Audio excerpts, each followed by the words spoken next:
All right.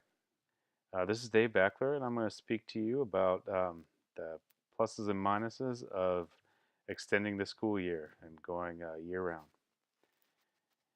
Um, this has been something that's been going on for about 100 years. We've been talking about year round school ever since we have transitioned from an agrarian and then into an industrial and now a post industrial society.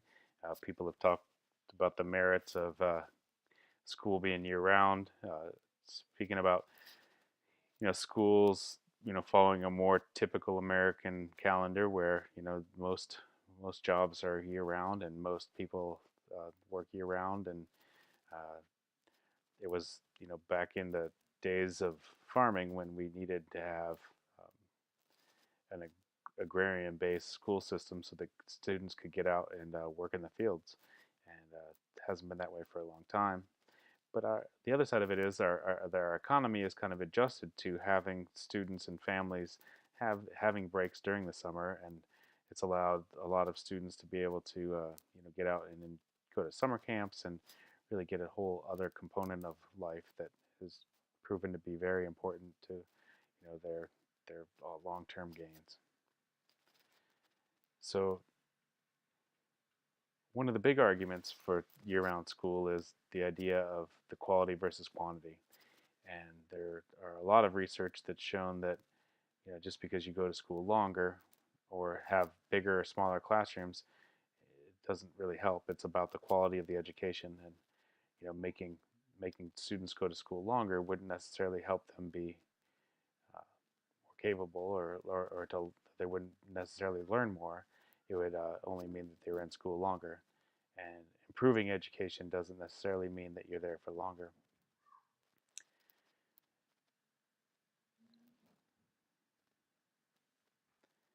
And what a lot of the research has shown is that it doesn't. If you look at Larry Cuban's work from Stanford, one of the big things that he's found is that it's inconclusive. There isn't any uh, strong data that shows that there are a lot of benefits to year-round school.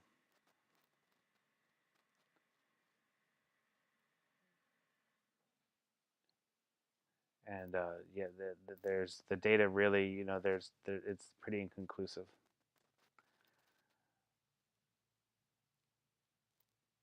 So when they look, a lot of schools with low socioeconomic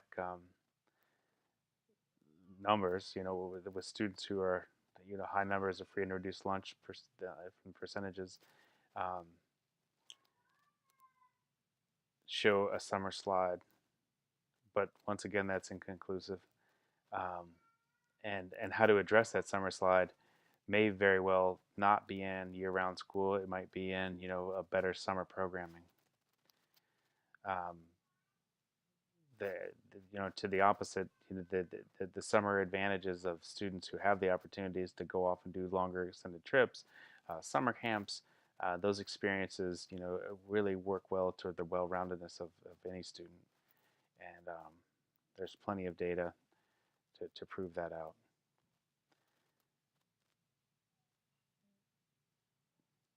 It is interesting in this data we look at.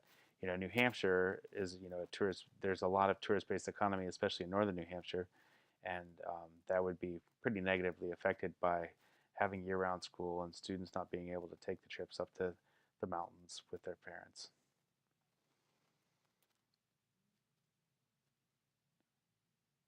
So these are some arguments for the advantages of year-round school for students and families, teachers, and districts.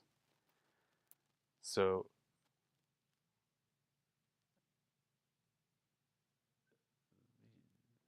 if we looked at the benefits for students um, and the advantages of year-round school, we would see that they provide children increased access to time to be available for exposure to highly effective instructional strategies.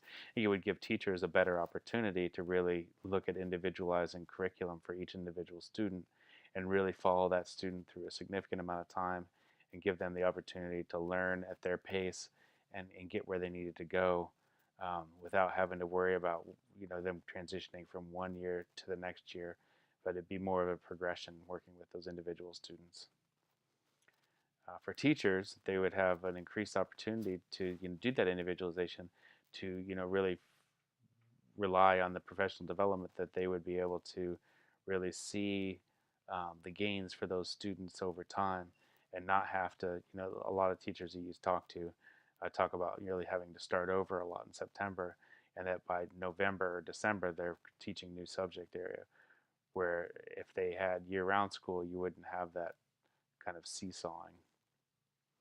And for districts, you have the opportunity to reduce class sizes, you reduce the overcrowding, and you wouldn't have to worry about summer programming, ESY, or summer school, because you'd have kids all year round.